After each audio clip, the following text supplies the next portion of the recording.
it's That Western Rider, and today's actually my first video. I'm gonna be going really detailed into how to tack up a horse Western style, or barrel racing style specifically, since I'm a barrel racer.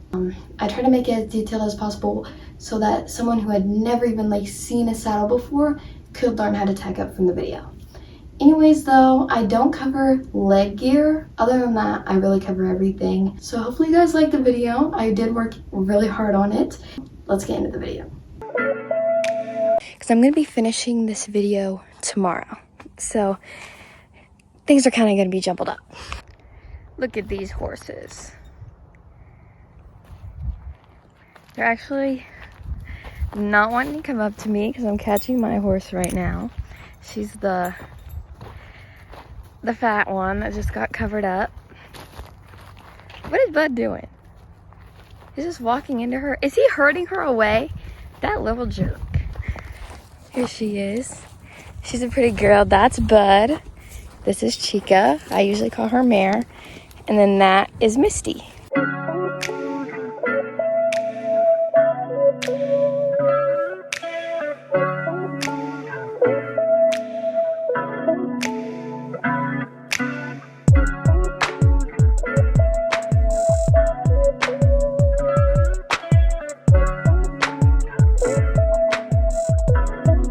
So first thing you're gonna wanna do is halter your horse.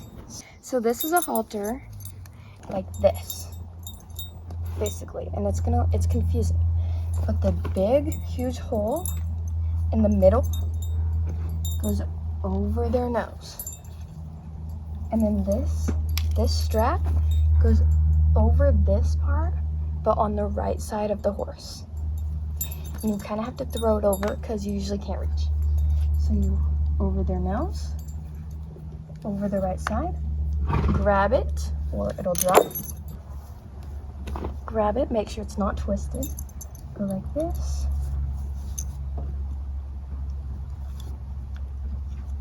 Make sure that it's even and make sure that it's not too tight.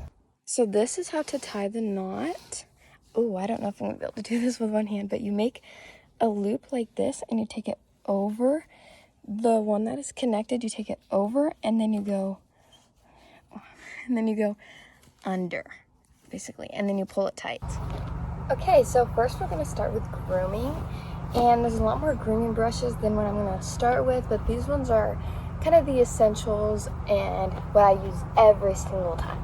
The two that I consider completely necessary are the hard brush and the hoof pick. If you don't have these, then you're not grooming.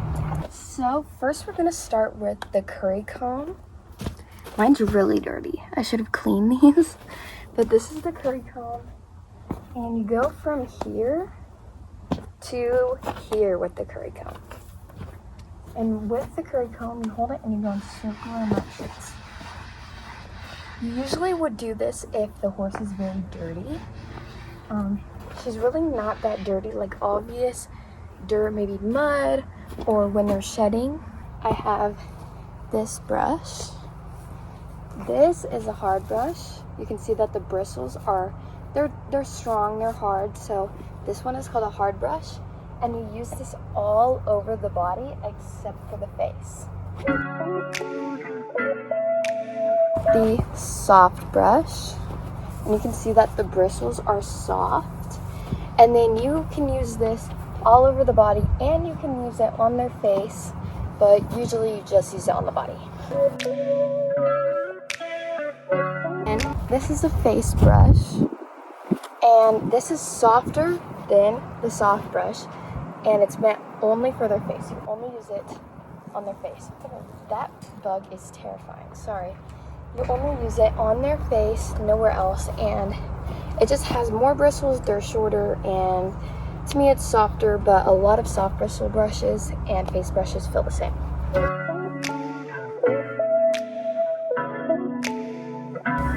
And then you have the hoof pick.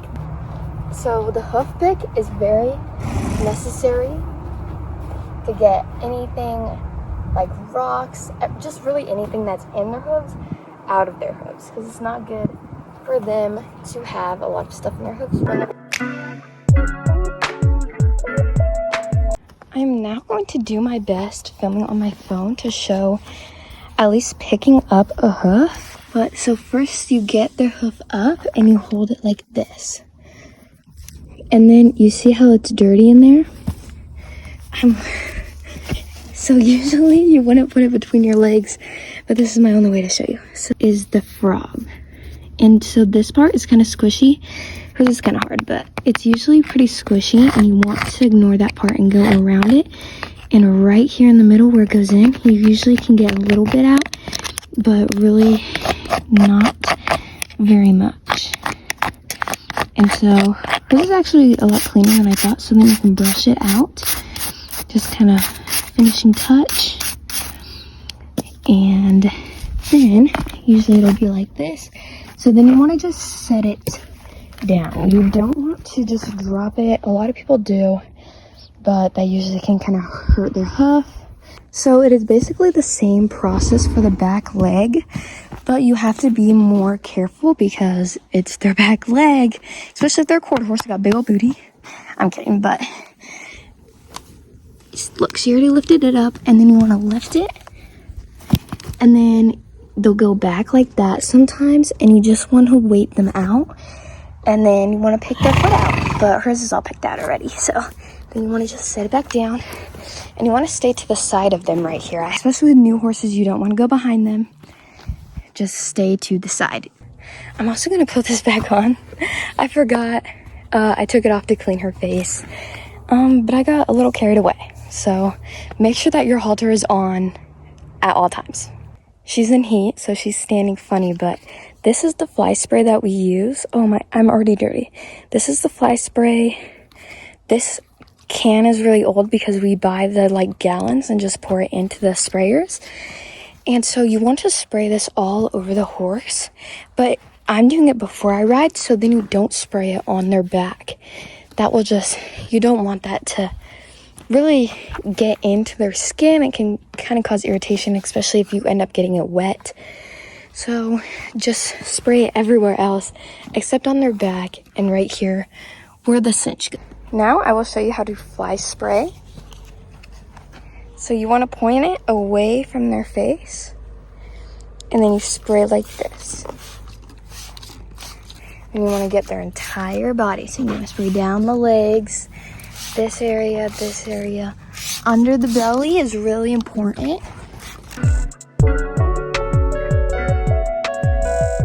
So what I did at the end was put fly spray on her face, but next is a saddle pad. This one is flipped inside out right now. This part goes on the top. This part goes against her body. So with the saddle pad, you want to make sure, if yours isn't flat, it still should have a front and a back. Mine has an incline. I'll insert a photo or two just so you can see the incline better, but it starts about here, which shows that that part goes up here. It also is cut differently. You can see the back is flat, the front cuts out and then flat, and it's just kind of different. Also, this cloth, it usually will have less space in the front and more space in the back, but that doesn't go for all. Some are right in the middle, some are just very different. So then you want to make sure that they are standing square. So see how her legs are in kind of the same spot. It's also in the back, but I don't know if you can see the back. Then you want to put the saddle pad up on their neck like this first. Don't keep it like that. That's horrible to keep it like that, but you want to start out like that. Then you want to slide it back. This gets all this fur underneath. Instead of being ruffled up, it's smoothed down, which makes it way more comfortable. So then you want to make sure that the saddle pad's in the correct place and that it's even throughout all the sides. And then again, instead of going around their belt like how I was doing, go through the front. And you want to go through the front very quickly. You don't want to just kind of linger and get scared and linger and almost fall and grab them. You want to just move. But usually you want to keep your looking at their head if you're new to the horse. So like this. Look, she even pinned her ears a little bit. So make sure that you know the horse. This is my saddle. It doesn't look very correct right now, so I will show it better. But you can lay a saddle on the horn like this. See how it's kind of on the pommel and the horn and the front of this like skirt? Don't lay it flat where this part is touching the ground. If you're laying down a Western saddle, you lay it down like this. So this is me holding the saddle. I put everything up on the saddle and I put the strip on the horn. So then everything is up and I don't have to swing it. I can set it down. So when you're holding it, you want to put your left hand under the pommel and your right hand under the cantle. So then you can really just hold the saddle. Don't hold it by the horn or the skirt. You can, but it can make it a lot less comfortable. And then you want to set the saddle on very nicely like that. You don't want to drop the saddle. You don't want to just throw it up there carelessly. That's going to hurt the horse and your relationship with the horse. And then she has some problems saddling, so most horses usually won't pin their ears like how she is. She's weird, but we've been working on it. Once the saddle is on, again, you want to make sure that it's even. So if I look through the back, it is off tilted this way. So then I want to move it to where it's in the middle. And usually you can kind of see where the horse's spine goes down into their tail. Again, do this off to the side. You can see it from the side as well.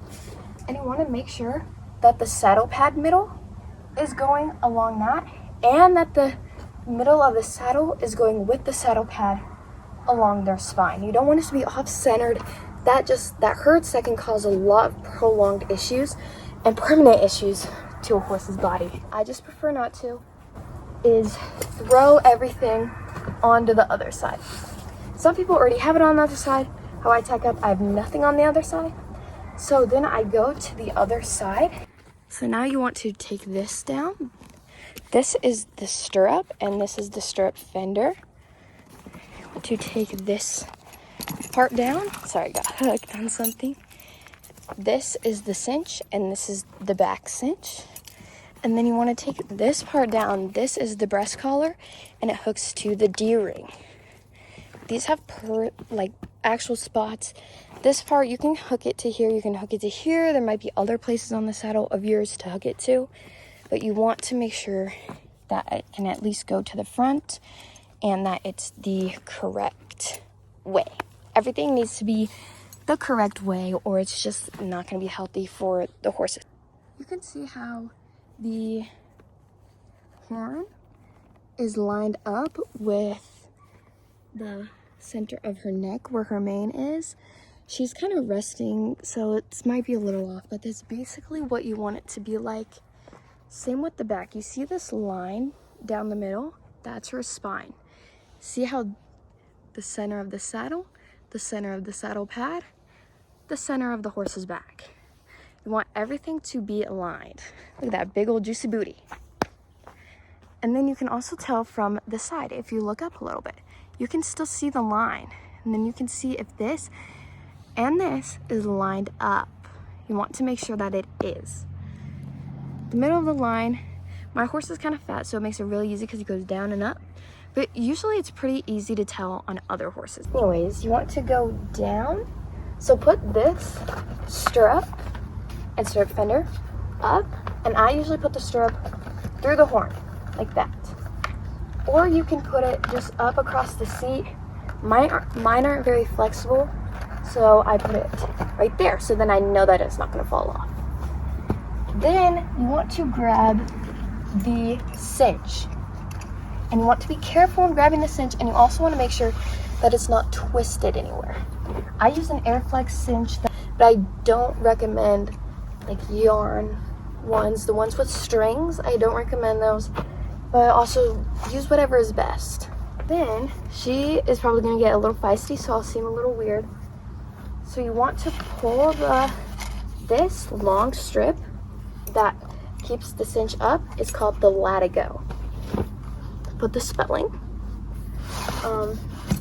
And so usually it'll be out and it's very long and it has holes. You probably can't see the holes, my phone's not the best, and this will have a clip.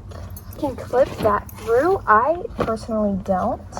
I have to have it tighter than where it clips personally, and I just don't trust it very much as doing the Texas T, which is a tie that I will show you as well.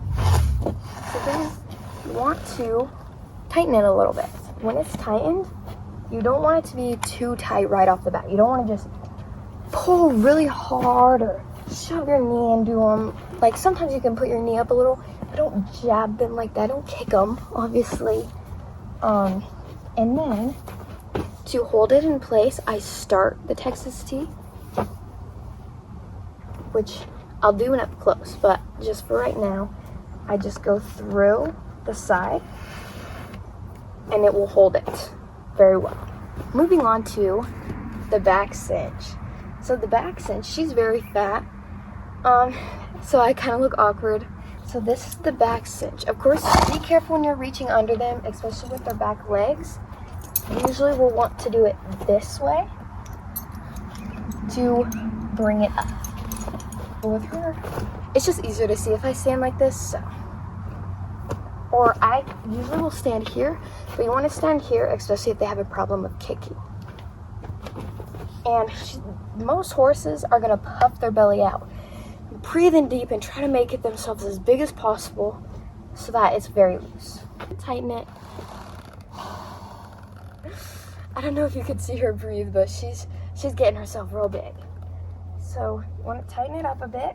Don't know where I left off on the other video, but so for the back cinch, you want to have a fist to 3 fingers fitting under the belly. And for the breast collar, you want to fit a fist in front of their chest.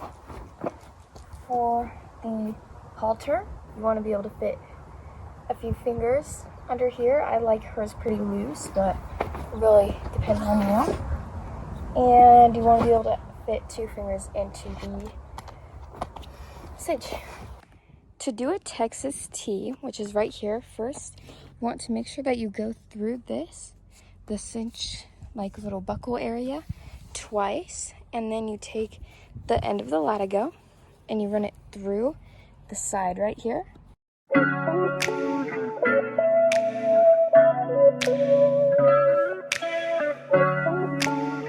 And then you pull it tight, like that. And then you take the end of the latigo again, and you go through this side. So through the left side, then over the top, and then under the right side.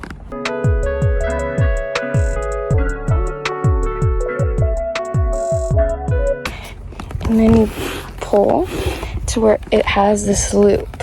See how it has a loop? It goes through this, over and under that. Then you take the end of the latigo again and you go through the hole. This. Then you'll have something that looks like this. Then you want to pull it tight and make sure that it's pretty even in there.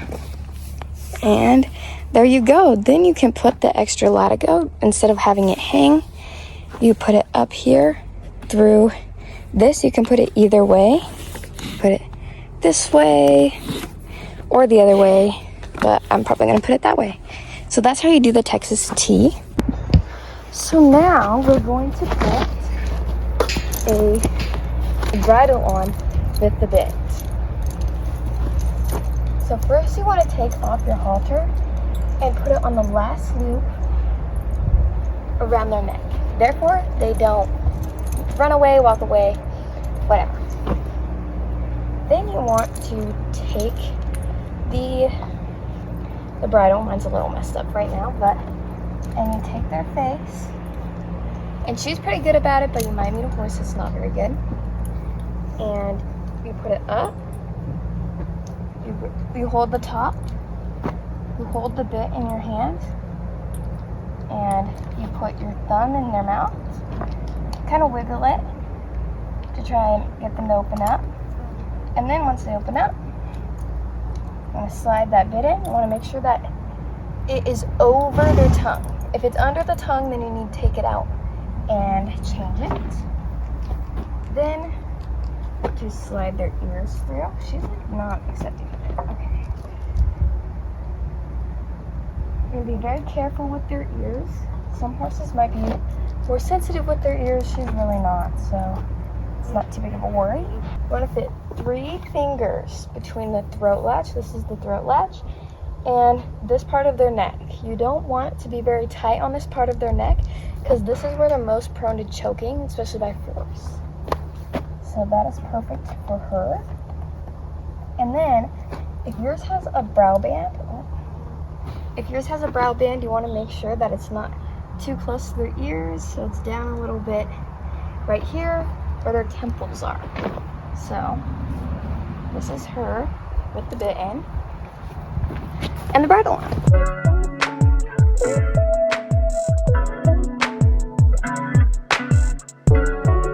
This is how to unbridle the horse.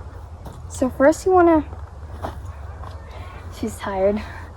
So first you want to take the throat latch and you want to undo it.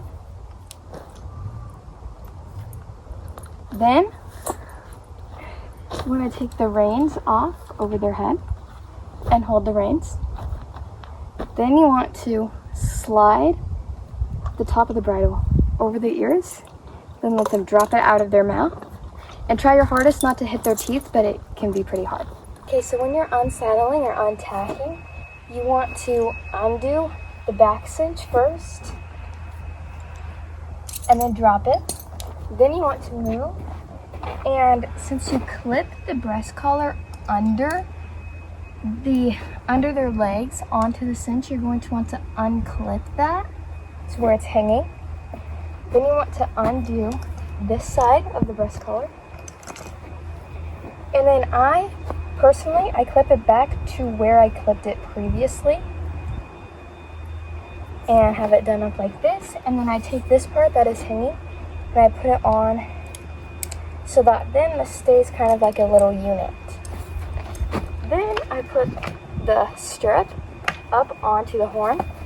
After I put the stirrup on the horn, I'm going to start taking off the cinch. Something important about taking off the cinch is you don't want to just loosen it really quickly. You know, imagine if something was tight on your body and then someone yanked it off. It would hurt and it just wouldn't feel very comfortable. So to undo the Texas T, push it up, then drag it out of the loop that we made previously. Then it'll hang like this and look like this. Then you want to pull it out this way. You want to pull it all the way out, and then you want to pull it this way.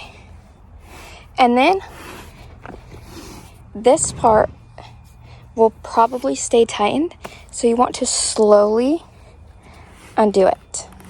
You want to slowly undo this part of the latigo so that it doesn't bring them any discomfort or pain. Then I take the latigo and I loop it back through the hole that it is hooked on. And so I have it like this.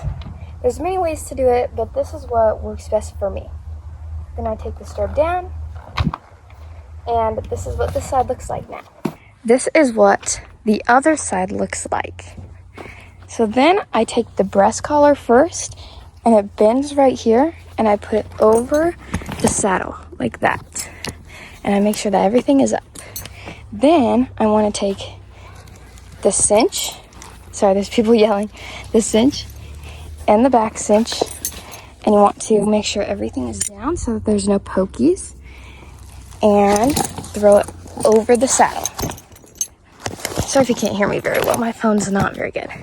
Then you take the stirrup and you put it over and you put it on the horn. Then that's what this side looks like.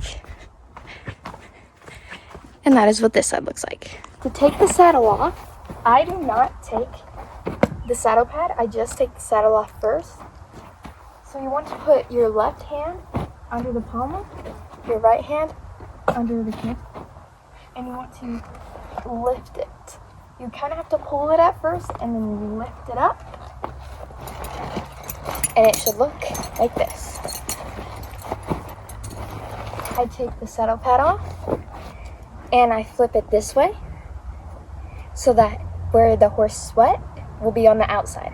I keep it like this until the next time I ride, which is when I switch it and put it back on like that. She's a sweaty girl today. I don't know how well you can see it, but she is sweating.